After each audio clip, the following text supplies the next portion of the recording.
Conferencia dictada por el venerable maestro Samael Aumbeor en la Facultad de Geología de la Universidad de San Luis Potosí, Estado de San Luis, en la República de México, el día 19 de mayo de 1976. He invitado ya un amigo conocido para que nos haga un tema de actualidad para ustedes. Una cosa muy parecida, y nosotros para ustedes jóvenes, pero me encontré con la sorpresa que este señor que viene a uno de los maestros más grandes de la música del sur, los cuales me parece que algo así como 5 millones de personas han seguido sus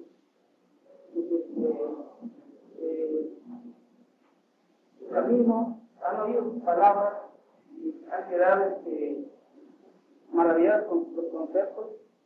Vamos a escuchar nosotros a este gran maestro que viene con una doctrina muy de época y de mucha trascendencia para nosotros.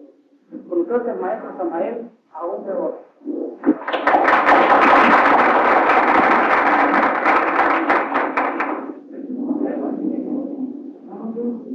Amigos, ante todo he de decirles que esta doctrina que fue anunciada aquí por nuestro amigo se llama Gnosis. Aquí en nuestro país, México, tenemos nosotros una asociación de estudios gnósticos, antropológicos y culturales. A mí me ha cabido el alto honor de enseñar la doctrina en todo nuestro país, México. Yo soy de Cotija, Michoacán. He vivido más que en otros lugares, en distritos federales. He viajado también por algunos lugares fuera de nuestro país, llevando la doctrina. Y tenemos ya unos 5 millones de personas en toda la América. Dejando este preámbulo, entraremos en materia de sexología trascendental.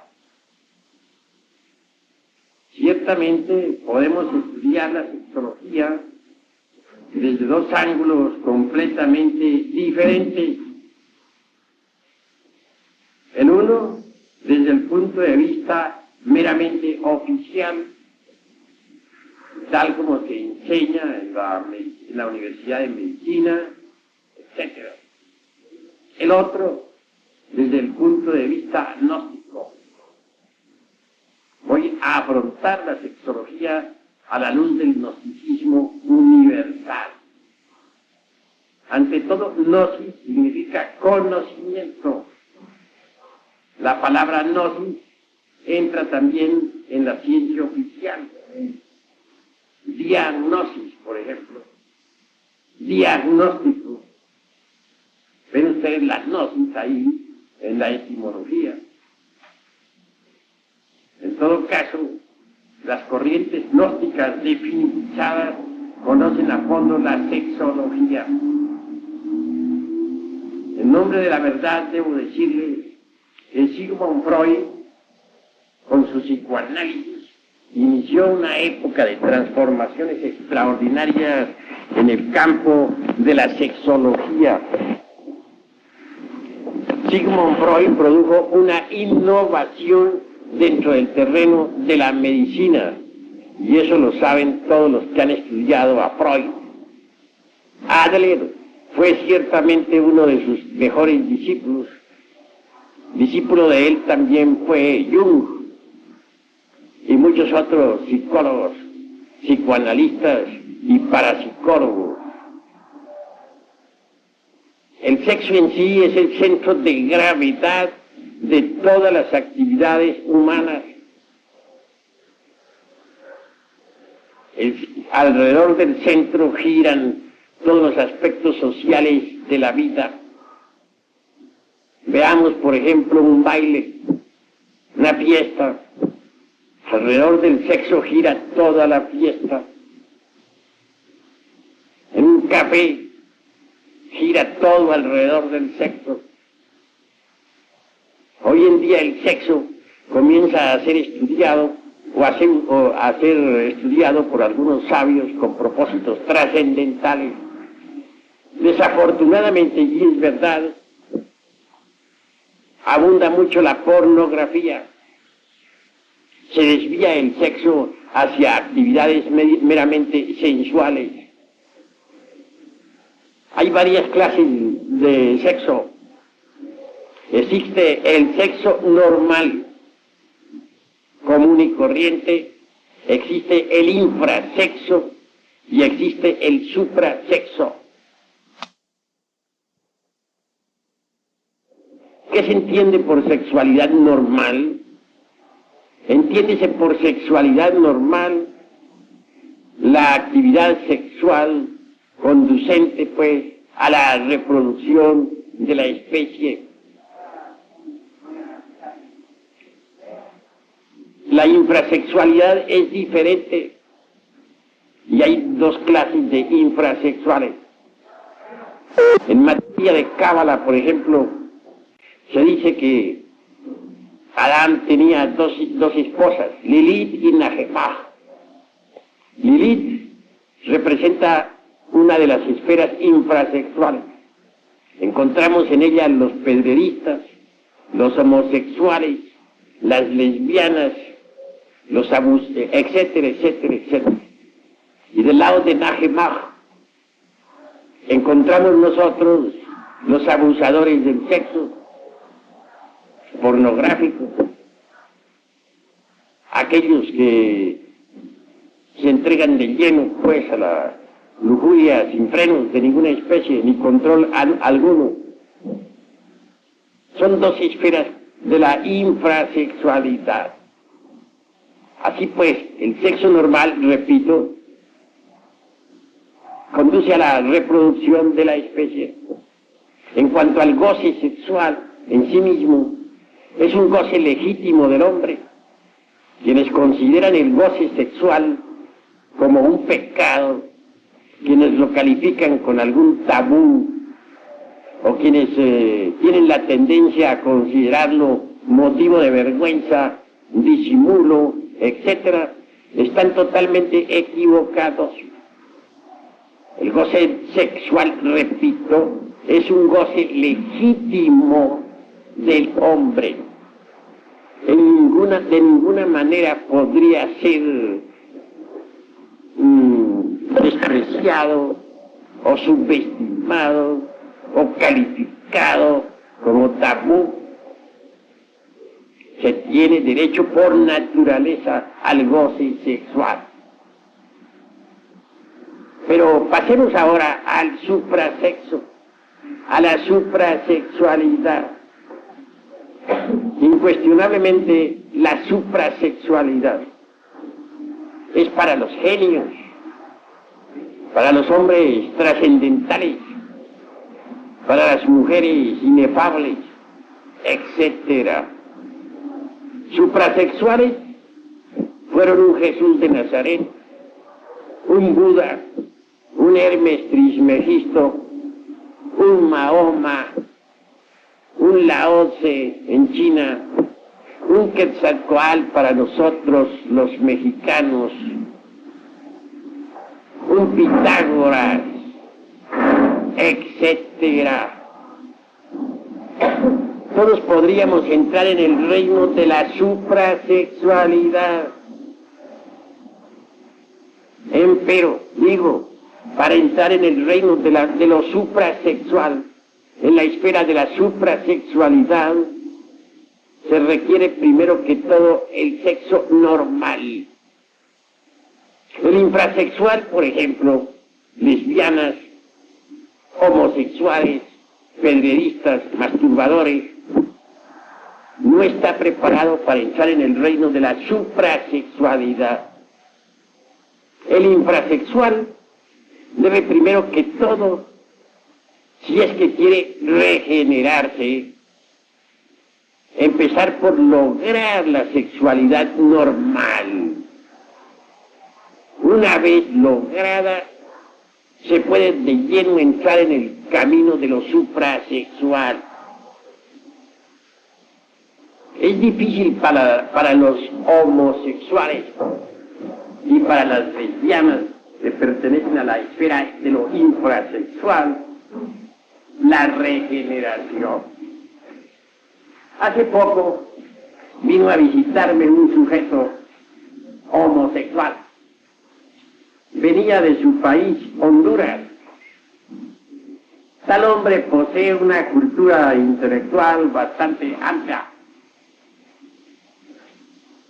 Se entusiasmó mucho por las ideas revolucionarias de la sexología, tales como las preconiza el gnosticismo universal. Y hablándome con franqueza me contó su trágica historia de homosexual.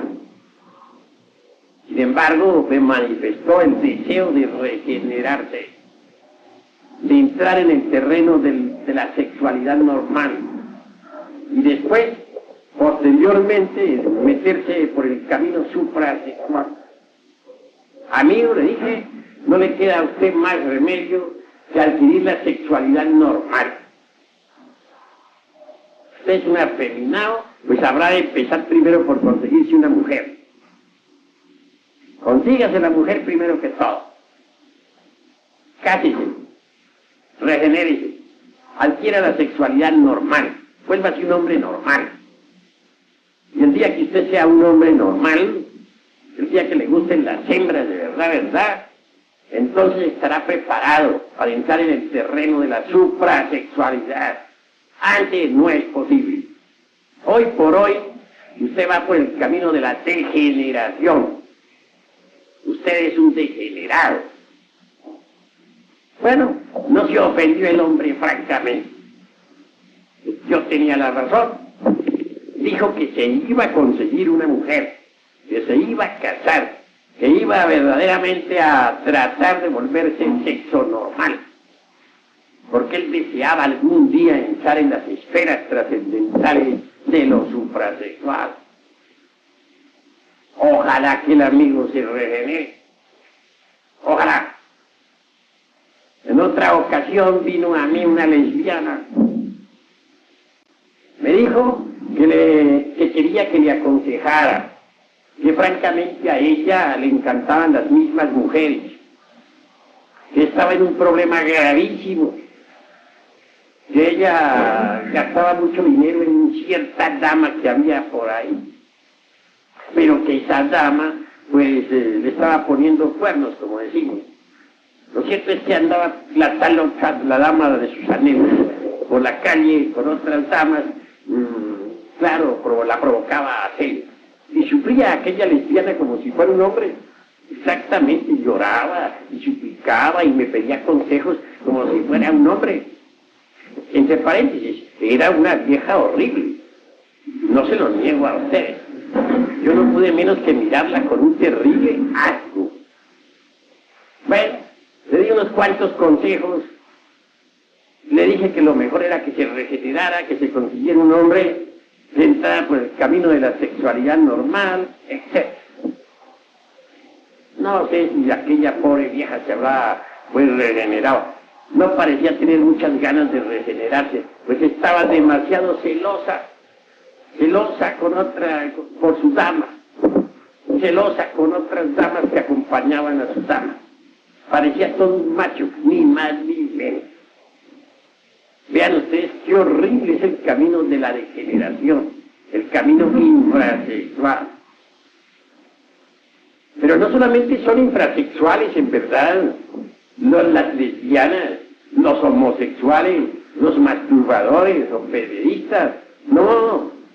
Infrasexuales son también los abusadores del sexo. Esos que hoy tienen, que a cada instante, a cada segundo están cambiando de dama. Esos que copulan hasta 10 y 15 veces diarias. Que los hay, yo los conozco, sujetos así. Indudablemente esos son degenerados también, infrasexuales, aunque se creen muy machos. Pero de machos lo que tienen es que están degenerados. Entremos ahora en el camino, pues, de la sexualidad normal.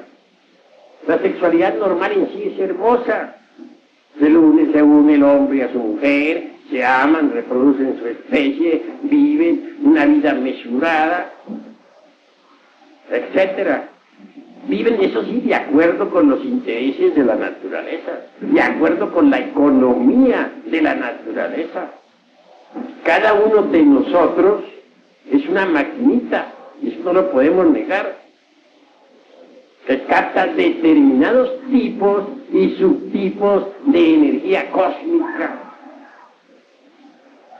Cada maquinita, es decir, cada uno de nosotros, después de captar esos tipos de energía cósmica o universal, las transforma tales energías automáticamente, subconscientemente, y las retransmite a las capas anteriores de la Tierra. Así que la Tierra es un organismo vivo, un organismo que vive de nosotros. No quiero decirles a ustedes que las plantas no cumplan igual función. Claro que cada planta, según su especie, capta tales o cuales tipos de vibración cósmica que luego transforma y retransmite a las capas anteriores de la Tierra. En cuanto a los organismos de los animales, sucede lo mismo. Ellos captan tales o cuales tipos de energía que transforman y retransmiten a las capas anteriores del organismo planetario. Total, la Tierra es un organismo vivo. Nosotros nos reproducimos incesantemente con la sexualidad normal. Eso es necesario para la economía de la naturaleza.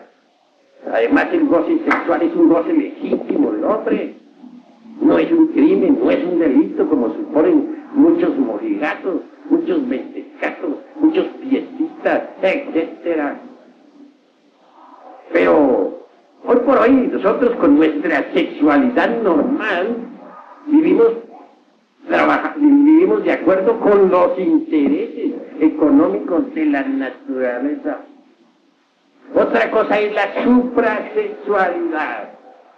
Esto es definitivo. Entrar en el terreno suprasexual es entrar ya en el camino de las transformaciones extraordinarias. Federico Nietzsche, en su obra Así hablaba Zaratustra, habla francamente del superhombre. Dice, ha llegado la hora del superhombre. El hombre no es más que un puente tendido entre el animal y el superhombre. Un peligroso paso en el camino, un peligroso mirar atrás, todo en él es peligroso. Ha llegado la hora del superhombre. Bueno, Hitler interpretó a Nietzsche a su modo. Durante la Segunda Guerra Mundial, hasta el más insignificante policía alemán era un superhombre. Nadie se sentía chiquito en la época de Hitler en Alemania. Todos eran superhombres. Parece que Hitler, aunque con muy buenas intenciones, no supo interpretar a Nietzsche.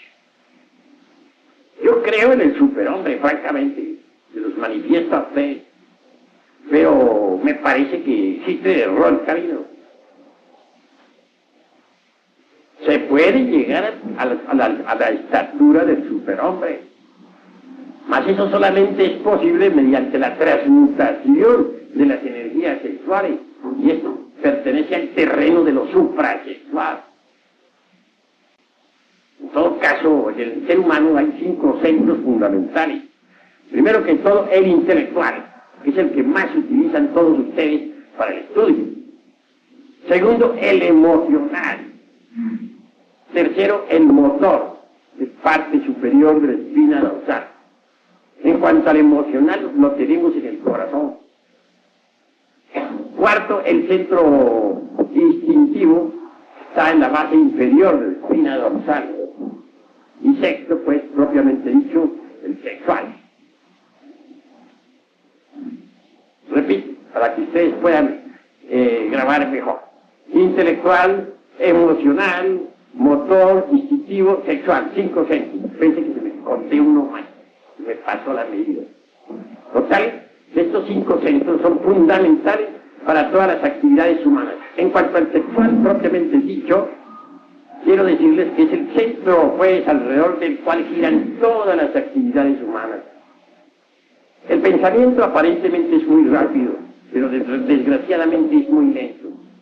Si ustedes van manejando un carro, por ejemplo, y de pronto en un momento de peligro se ponen a analizar si deben hacer esto o aquello, adelantarse o atrasar o retroceder, quebrar a la derecha, quebrar a la izquierda, pues vienen a chocar y a tener una catástrofe.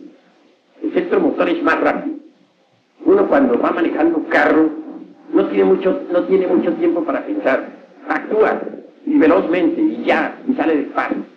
Pero si en ese momento el pensamiento nos trabara, pues chocaríamos. ¿Cuántas veces va uno manejando un automóvil y resulta que en un momento dado queda indeciso si hacia la derecha, si hacia la izquierda, y mientras tanto un fracaso? De manera que es muy lento el centro del pensamiento. Más rápido es el centro del movimiento, el centro motor. El emocional también es un centro rápido, pero no hay centro más rápido que el centro sexual. Uno como hombre ve una mujer y en milésimas de segundo sabe uno si se complementa con uno o no. Si es exactamente está de acuerdo con la onda que uno lleva o no. Pero eso es cuestión de milésimas de segundo. Ustedes como jóvenes lo saben. Ustedes se encuentran frente a frente con una muchacha, pero instintivamente, instantáneamente saben si está de acuerdo con la onda de ustedes o no. Esto es rapidísimo. De manera que es un centro que permite realizar con actividad, con rapidez inaudita, pues, al otro polo. Es el centro más veloz que nosotros poseemos. Pero entremos en factores un poco más detenidos. Muchas veces un hombre vive feliz con su mujer, quiere. Sin embargo, nota que algo le falta. Ciertamente puede suceder que con la mujer que uno esté, no se sienta completo. Puede ser que ella llene las actividades del centro emocional, posiblemente, pero tal vez no se complementa con uno mentalmente, o tal vez sexualmente no se complemente con uno. Y al encontrar uno por ahí otra dama, puede suceder que esta otra sí se complemente con uno. Y entonces viene eso que se llama adulterio. No vengo yo aquí a alabar el adulterio. En cierta ocasión por ahí había una sala donde varias adúlteras estaban dándole al vidrio. Y una de ellas, de pronto embriagada de vino, dijo: ¡vive el adulterio! Era una dama muy hermosa, entre paréntesis. No, yo no vengo a hacer alabanzas del adulterio, porque eso sería absurdo. Pero sí, veo las causas del adulterio. Muchas veces uno de la pareja no consigue complementarse en los 5 centros totalmente con el otro. Entonces, posiblemente encuentre complementación con otra persona. Y de ahí deriva eso que se llama adulterio. Supongamos que emocionalmente un hombre se complementa con una mujer, pero sexualmente no. Puede darse el caso que encuentre una dama con la que sí se complemente sexualmente. Supongamos que un hombre se complementa con una mujer mentalmente, pero emocionalmente no. Puede darse el caso de que encuentre una dama con la que venga a complementarse emocionalmente. Puede suceder que en el mundo de los hábitos no se complemente un hombre con su mujer.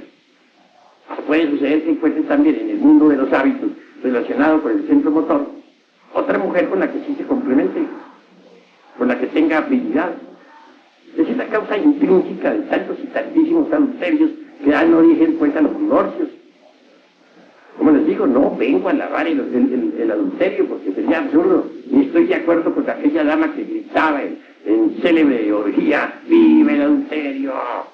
No, yo no estoy de acuerdo con eso, mis amigos.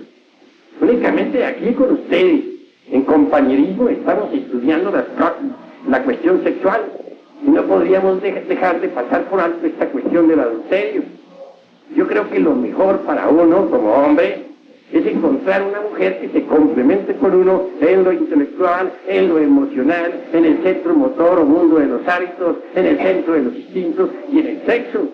Es decir, la pareja ideal, la pareja perfecta. Y creo a su vez también que lo ideal para una mujer sería encontrar un hombre con el que se complementara totalmente. Entonces habría verdadera felicidad. Otro de los motivos graves como para que no pueda existir felicidad es la cuestión de los temperamentos. Un hombre de temperamento ardiente, es imposible que pueda ser feliz con una mujer que parezca una mole de hielo. Sencillamente no. El hecho mismo de tener que ir a besarla y en el momento del beso se encuentra con que ella no tiene ganas de besos. Eso es gravísimo. Ahora, ¿qué diríamos durante la cópula? En el momento de copular una mujer helada, acuérdense ustedes de aquel libro que titula Siloé, el egipcio, se lo dieron en película. Resulta que allí había un lugar de momificación en Egipto, como existían varios lugares de inmundicia, donde arreglaban cadáveres para momificarlos. Y quienes trabajaban en ese lugar de momificación, pues olían a inmundo por donde quiera que pasaban. Ninguna mujer gustaba de esa clase de hombres que olían tan feo. Y claro, olían a podredumbre, metidos entre la podredumbre. ¿Saben ustedes lo que hacían esa clase de momificadores? Copulaban con los cadáveres de las hembras que traían ahí. ¿Les parece a ustedes muy agradable eso? Copular con difuntas. Eso sucedía en Egipto. Pues bien, ¿qué dirían ustedes de un hombre de temperamento ardiente tener que copular con una mujer de hielo, con un cadáver? Eso resulta espantosamente horrible. También es muy cierto y de toda verdad que existe el temperamento, digamos, bilioso. Gente pesada, torpe. Una mujer, por ejemplo, de carácter pesado, torpe, sin movimiento, sin ninguna clase sin querer casi apenas lo mínimo. Es imposible que pueda entenderse con un hombre de temperamento nervioso, por ejemplo. Imposible. Es imposible también que un hombre de temperamento nervioso pueda entenderse con una mujer completamente ardiente. Así que la cuestión de los temperamentos es muy importante. No solamente se necesita que haya correlación entre los distintos centros de la máquina orgánica, intelecto, emoción, movimiento, instinto, sexo, sino que hayan temperamentos afines. Solo así, habiendo temperamentos afines y perfecta interrelación entre los centros de la máquina, pues entonces puede haber una auténtica afinidad, lo cual daría felicidad. Sin embargo, estoy hablándoles hasta ahora de sexualidad normal. Suprasexualidad es diferente, mis amigos. Para entrar en el terreno de la suprasexualidad, se requiere ante todo saber transmutar la energía creadora. Pero debemos pensar en el sexo no solamente como cuestión fisiológica. Ha de saberse que en el sexo existe energía. Al fin y al cabo, Einstein dijo, energía es igual a masa multiplicado por la velocidad de la luz al cuadrado. También dijo, la energía se transforma en masa. La masa se transforma en energía. ¿Es posible transformar la masa en energía? Claro está que sí. Ven ustedes un pozo de agua en el camino, la carretera, por el calor del sol, se va evaporando esa agua, que por último se convierte en nube y en última síntesis en energía. En rayos y en truenos, en nubes, rayos, truenos. Todas las aguas de los mares, de los ríos se convierten en nubes y por último en rayos y en truenos. es decir, energía. Lo mismo sucede con el en-seminis. ¿Qué se entiende por en-seminis? La entidad del semen. Es decir, el esperma sagrado. Hoy se tiene la tendencia a considerar el esperma como simplemente una sustancia que secretan nuestras glándulas endocrinas sexuales. La palabra sagrado, acomodada al esperma, parece como fuera de onda. Sin embargo, si ustedes estudian cuidadosamente el psicoanálisis de Sigmund Freud, verán que él dice lo siguiente. Dice que las religiones, en última síntesis, dice, tienen origen sexual. Yo estoy de acuerdo con Freud en ese sentido. Si ustedes están de acuerdo, bien, no están bien. Yo por mi parte sí estoy. Cuando uno mira las religiones de los indígenas, por ejemplo, las religiones de las distintas tribus de Indoamérica, o de África, o de Asia, puede, dijéramos, evidenciar en forma directa y por sí mismo de que todas esas religiones, en todos esos cultos, hay una mezcla de lo sexual con lo místico, es decir, de lo religioso con lo erótico. No hay duda de que la lanza aquella con la que se dice que Longinos vivió el cortado de Cristo no es sino una viva representación del pan. No hay duda también de que la copa, cáliz, o el santo grial, como dicen, por el cual pelearon todos los caballeros de la Edad Media cuando salieron para la Tierra Santa durante la época de las cruzadas eucarísticas, representa al Johnny femenino, al eterno femenino. Por cierto que los caballeros de la Edad Media andaban buscando ese cáliz en que bebió Cristo la última cena, símbolo del Johnny. Jamás lo encontraron, es obvio. Pero como recuerdo de aquella época, y de la búsqueda del Santo Grial, y de la pelea contra los moros, quedó la copa esta de las Olimpiadas, copa que se entrega a los vencedores en los Juegos Olímpicos. Tiene ese origen esa copa. No olviden, se representa siempre al Johnny, es decir, al órgano sexual femenino. Sí, pues, en el terreno de lo suprasexual, el cáliz y la lanza son sagrados. El esperma es sagrado, porque en el esperma está contenida nuestra propia personalidad. Los alquimistas medievales veían en el esperma al vitriolo. Por cierto que esa palabra se descompone así.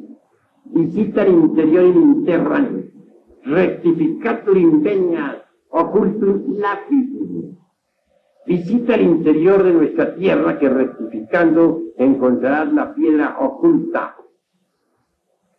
Pero ¿a qué piedra se referirían precisamente los alquimistas medievales?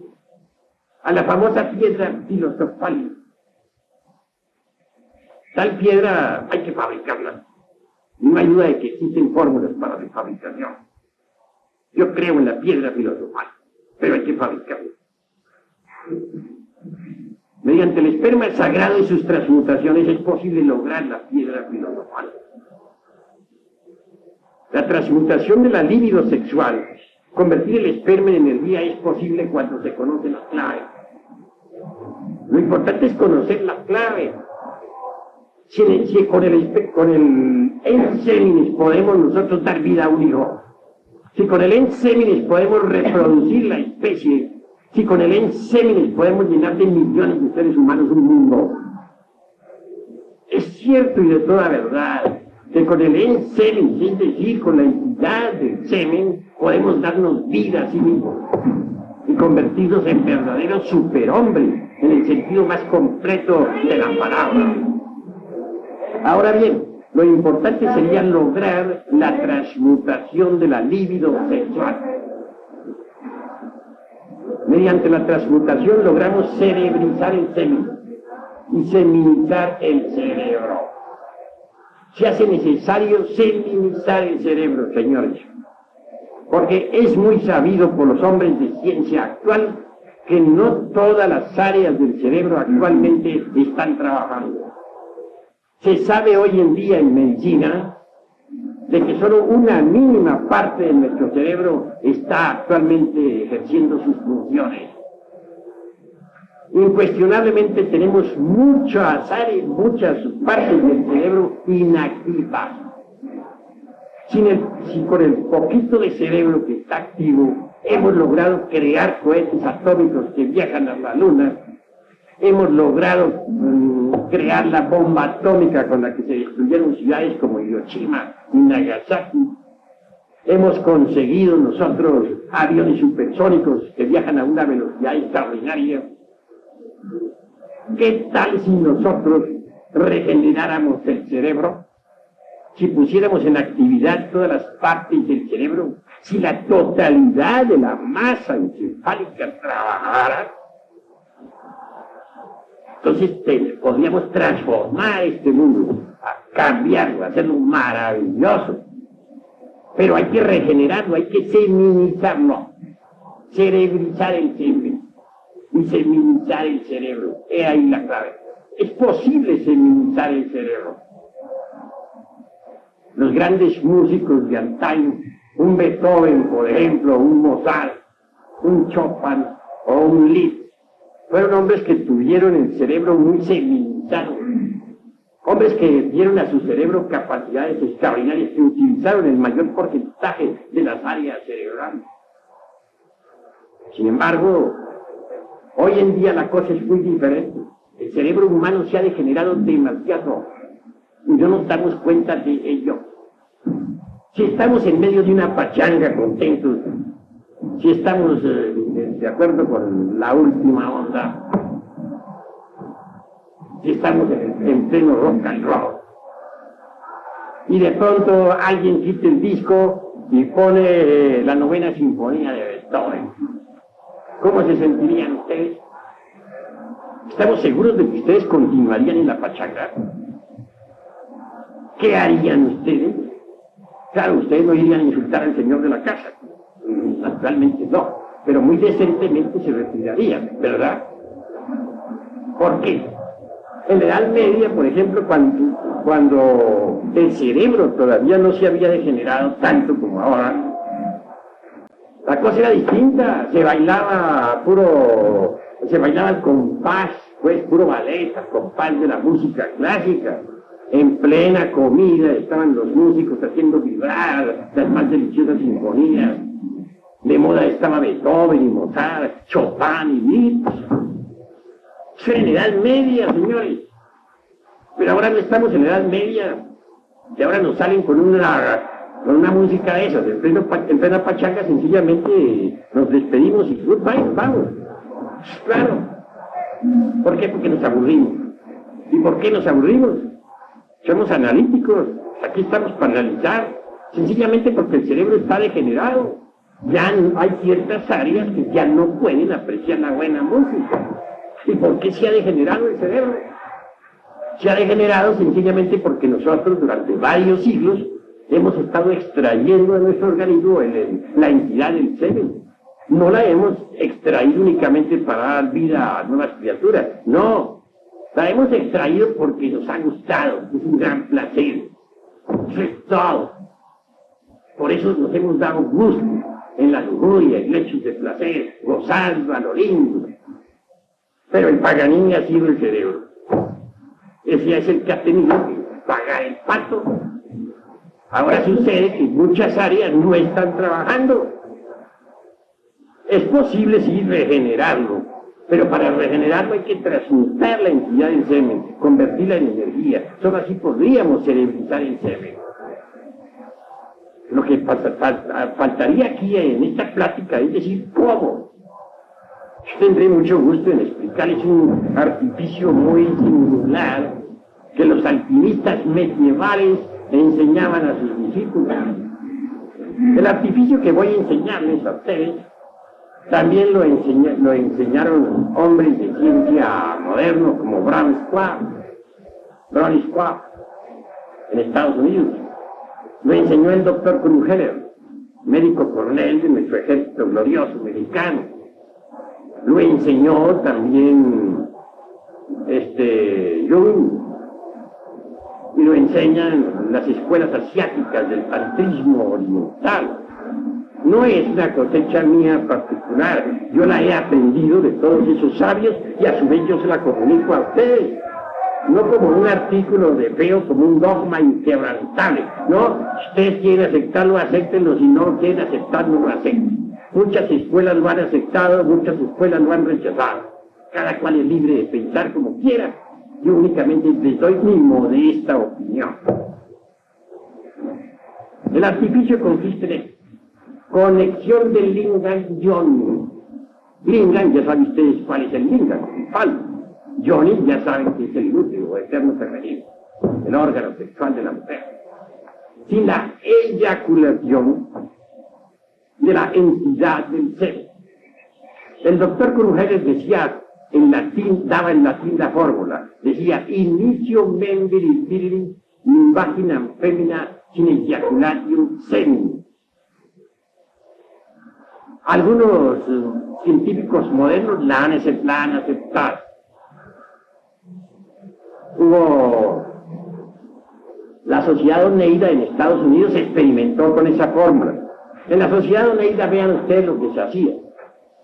Entraron unas 25 parejas, hombres y mujeres, a trabajar con el sexo. Durante cierto tiempo se les ordenaba copular, pero sin la eyaculación de la entidad del sexo. Luego se les sometía a estudios clínicos en los Estados Unidos.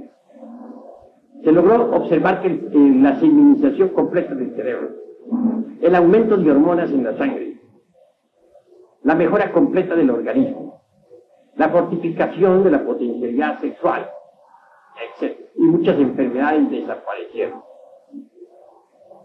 Cuando se quería, cuando los científicos resolvían que era necesario ya hijos, daban entonces en la Sociedad Oneida también la libertad para que copularan con eyaculación seminal. Entonces se obtenían reproducciones. Así se hicieron muchos experimentos en la Sociedad Oneida. En todo caso, lo interesante de este fino artificio que constituye el secretum secretorum de los alquimistas mestiepágicos consiste en que nunca llegan a degenerarse las glándulas sexuales. Ustedes saben muy bien que cuando las glándulas sexuales se degenera también la epífisis, y se degenera la hipófisis, y se degeneran todas las glándulas de secreción interna, todo el sistema nervioso líquido pasa por procesos de degeneración. Entonces viene la decrepitud y la muerte. ¿Por qué existe la vejez? Sencillamente porque las glándulas sexuales entran en decrepitud. Al entrar en decrepitud todas las glándulas endócrinas, y entonces se procesa la cuestión aquella de la decrepitud y vejez. Pero si hubiera un sistema que permitiera que las glándulas sexuales no se degeneraran, no entraran en decrepitud, podría conservarse todo el sistema nervioso líquido en perfecta actividad. Y entonces no habría decrepitud ni vejez. Eso es obvio. Ahora bien, por medio de este fino artificio, conexión del lingam yoni sin eyaculación de la ensemis, como dicen los médicos famosos, Krugheller y Brown, es posible entonces conservar las glándulas sexuales activas durante toda la vida. Esto significa que un hombre que practicara con tal sistema llegaría a la edad de 90 y 100 años todavía con capacidad para copular y para gozar libremente del placer sexual. Es un placer legítimo del hombre, que no es un pecado, que no es un tabú, que no debe ser un motivo de vergüenza o de disimulo, etc., sino, repito, un derecho legítimo del hombre. Ahora bien, mediante la transmutación de la entidad del semen en energía se procesan cambios psicológicos extraordinarios. Se desarrolla la glándula pineal, Esa glándula estuvo activa en otros tiempos, en tiempos antiquísimos de la historia. Entonces el ser humano poseía aquel ojo de que nos hablara Homero en su Odisea, el ojo de los Lacértidos, el ojo que viera en aquel terrible gigante que intentara, pues, devorarle. Ese ojo de los Lacértidos no es una mera leyenda sin fundamento alguno. Mediante la transmutación sexual esa glándula se desarrolla, entra en nueva actividad. Allí está ese ojo que le permite a uno percibir el ultra de todas las cosas. Nuestro mundo no es solamente de 3 dimensiones como creen los ignorantes ilustrados. En nuestro mundo existe una 4ª vertical. Aún más podemos asegurar con gran énfasis que existe una 5ª vertical y una 6ª y una 7ª. Esto es que nosotros nunca hemos visto nuestro mundo como verdaderamente es, y no lo hemos visto porque nuestros 5 sentidos están degenerados. Nuestra glándula pineal está atrofiada. Existen otros sentidos en nosotros que están completamente degenerados y que son de percepción, pero que están degenerados. Si los lográramos regenerar, podríamos percibir el mundo como es, con sus 7 dimensiones. Así que la cruda realidad de los hechos es que mediante la transmutación sexual se puede regenerar la pineal y los otros sentidos que se hayan atrofiado. Así tendríamos acceso a un mundo de conocimientos extraordinarios. Así tendríamos acceso a las dimensiones superiores de la naturaleza y del cosmos. Así podríamos ver, oír, tocar y palpar las grandes realidades de la vida y de la muerte. Podríamos aprehender, capturar todos los fenómenos cósmicos en sí, tal cual son, y no como aparentemente son. Transmutación es la clave. Cambiar el esperma, modificarlo en energía. He ahí lo fundamental. Ha llegado pues la hora de comprender todo esto a fondo integralmente. Si un hombre se propusiera cumplir con esa fórmula tan sencilla, con ese artificio que nos enseñara Brown, que nos enseñara Kruger y que nos enseñaran los alquimistas medievales, podría decirles a ustedes con gran énfasis y absoluta seguridad que este hombre a la larga se transformaría en un superhombre. Todos sentimos la necesidad de cambiar, de convertirnos en algo diferente. Esto es si no somos reaccionarios, porque el conservador y el retardatario no desea cambiar. Pero cuando uno es revolucionario de verdad, uno quiere ser distinto, uno quiere cambiar fundamentalmente, transformarse en algo distinto, convertirse en un superhombre, hacer de la doctrina de Nietzsche una realidad. Es posible cambiar mediante la transmutación sexual. La fuerza sexual nos puso sobre el tapete de la existencia y esto no me lo pueden ustedes negar. Nosotros existimos, vivimos, gracias a que tuvimos un padre, gracias a que tuvimos una madre. En última síntesis, la raíz de nuestra propia vida es la cópula de un hombre y de una mujer. Ahora bien, si la fuerza sexual, si la energía del sexo tuvo poder para ponernos sobre el tapete de la existencia, es obvio que es la única que tiene autoridad de verdad para transformarnos radicalmente. En el mundo hay muchas ideologías, en el mundo hay muchas creencias, y cada cual es libre de creer en lo que le dé la gana. Pero la única fuerza que tiene autoridad para transformarnos fue la que nos creó, la que nos puso sobre el tapete de la existencia. Me refiero en forma enfática a la fuerza sexual. Aprender a manejar esa energía maravillosa del sexo significa hacerse amo de la creación. Cuando el esperma sagrado se transforma en energía, se provocan cambios psicosomáticos extraordinarios. Bien sabemos nosotros lo que son esos vasos hormonales de nuestras gónadas, cómo trabajan, cómo pasan las hormonas de vaso en vaso, cómo por último a lo largo de los cordones espermáticos llega hasta la próstata. Bien sabemos lo valiosa que es la próstata.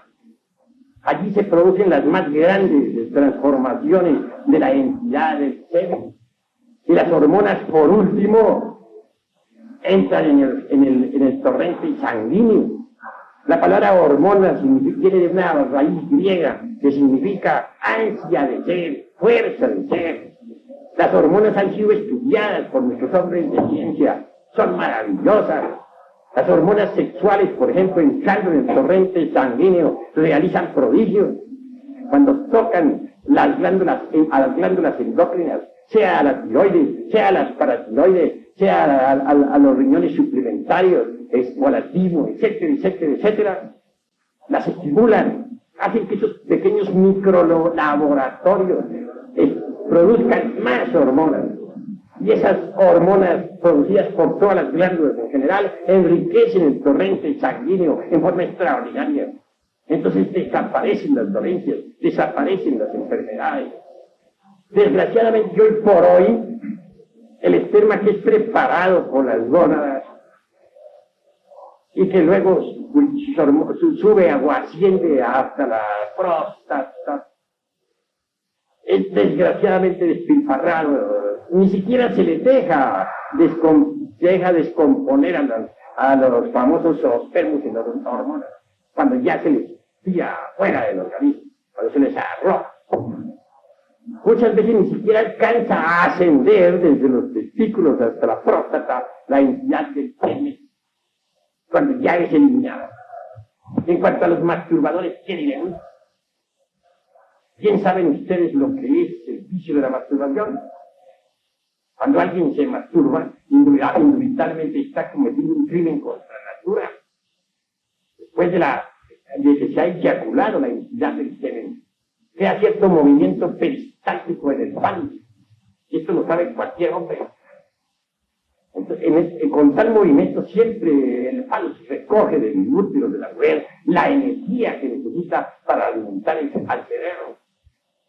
Pero durante la masturbación la cosa es distinta. El palo lo único que recoge con el movimiento peristático es aire frío que va al cerebro. Así se agotan muchas facultades cerebrales. Innumerables sujetos han ido al manicomio por el vicio de la masturbación. Un cerebro lleno de aire es un cerebro estúpido en un cierto concepto. Así que es condenable ese vicio, totalmente. Distinto es si se transmuta el esperma sagrado en energía, pero esto solamente es posible durante la cópula, evitando pues a toda costa la eyaculación del inseminus.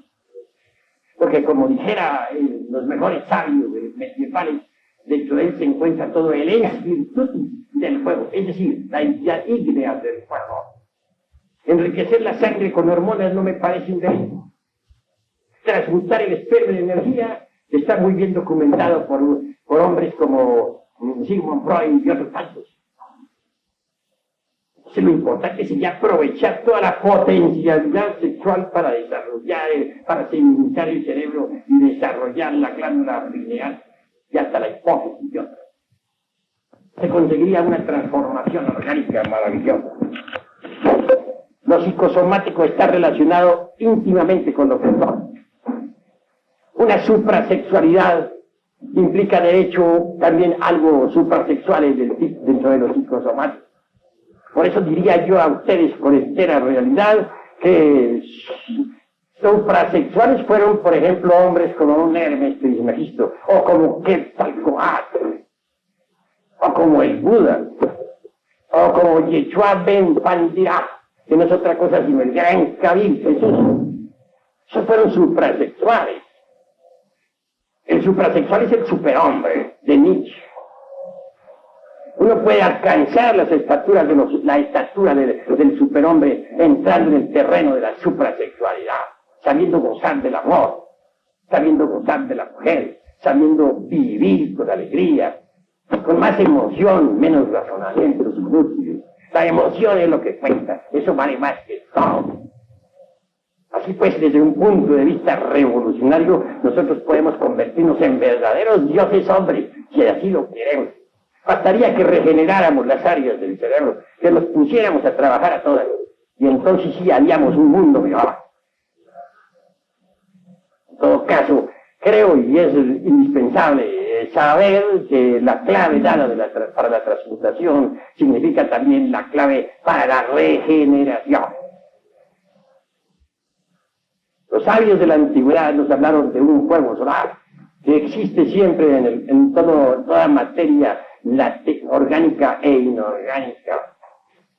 Ese fuego naturalmente estaba encerrado en cuanto al hombre en su sistema seminal. Entonces, no se trata naturalmente de un fuego meramente físico.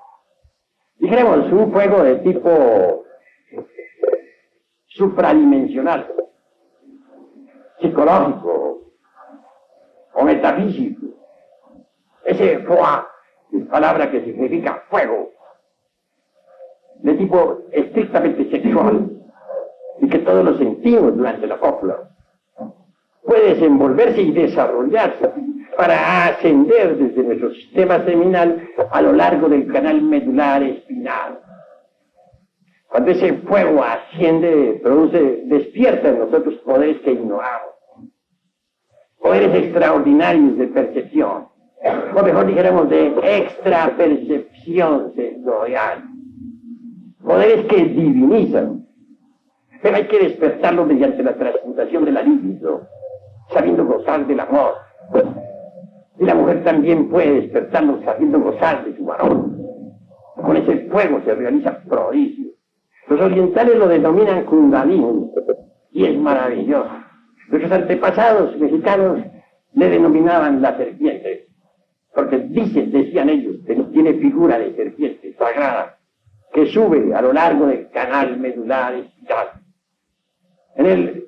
En el oriente se habla de 7 centros que existen en la espina dorsal, 7 centros magnéticos, que podrían ser perfectamente estudiados con placas muy especiales y también con agujas mantadas y otros sistemas de investigación. El primero está en el coxis. Cuando entra en su funcionalismo, nos confiere determinados poderes sobre el elemento tierra. El segundo está a la altura de la próstata, el cual nos confiere poderes sobre los elementos acuosos de nuestro organismo. El tercero a la altura del ombligo, el cual despertado nos permite manejar nuestro temperamento ardiente y hasta actuar sobre el fuego universal. El cuarto está a la altura del corazón, y es obvio que nos confiere ciertas facultades extraordinarias, como el de la telepatía, el de la intuición, muchos otros. El quinto está a la altura de la glándula tiroides, que secreta el yodo biológico. Nos confiere cierto poder psíquico extraordinario, la llamada clariaudiencia, el poder para escuchar los sonidos del ultra. El sexto a la altura del entrecejo, que nos da el poder para poder percibir también las dimensiones superiores de la naturaleza y del cosmos. Y el séptimo a la altura de la glándula pineal, que nos da el poder para ver por sí mismos los misterios de la vida y de la muerte. Así pues, esas facultades están latentes en nuestro organismo y pueden ser despertadas con ese fuego extraordinario que los hindustanes llaman Kundalini y que sube por el canal medular mediante la transmutación sexual. Pero para llegar a estas alturas se necesita trabajar con este secretum secretorum durante toda la vida. Quien de así proceda se transformará en superhombre y podrá penetrar en el anfiteatro de la ciencia cósmica. Podrá adentrarse en la universidad de la ciencia pura y resolver problemas que la ciencia oficial todavía no ha sido capaz de resolver. Hasta aquí mi plática de esta tarde, señores. Si ustedes, alguno de ustedes desea hacer preguntas, puede hacerla con la más entera libertad. La cópula con ustedes, tratando de que haya producto o evitando. Sencillamente lo único que se busca con este artificio tan sencillo enseñado por Frank Ward en la Sociedad Oneida es copular sin eyacular la entidad del semen, porque sostienen estos sabios que mediante este artificio se consigue que el esperma sagrado se convierta en energía, de manera que lo que viene a subir al cerebro no es el esperma, porque nos volveríamos locos, sino la energía del esperma, que es diferente. Eso se llama transmutación, puede uno gozar del placer sexual sin debilitarse. Normalmente uno después de la cópula se siente con cierto asco, pero si uno no eyacula la entidad del semen, después de la cópula le dan ganas de repetirla 1 millón de veces. Se siente dichoso, feliz, goza sin debilitarse jamás. Eso está enseñando la sociedad negra en los Estados Unidos, eso enseñó también Jung, eso enseñó Brown Schwartz, eso lo están enseñando los mejores sabios hoy en día en todos los rincones de la tierra. Eso es todo.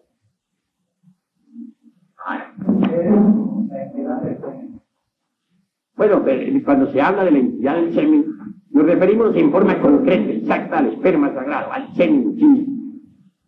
Solo que en lenguaje un poco más delicado se le dice la entidad del semen, y aún mucho más delicado, como para que no se espante la gente, se dice el ensemen. Eso ya como para que no se espante. ¿Alguna otra pregunta? A los chicos que llamamos comúnmente masoquistas, ¿entre qué tipo de sexualidad podríamos clasificar? Pues el masoquista tiene cierta similitud con el sádico, solamente que en lugar de maltratar a otros como lo hace el sádico y como lo preconizaba tan alegremente el Marqués de Sade, pues goza mortificándose a sí mismo de una forma espantosa. Ciertamente es un infrasexual.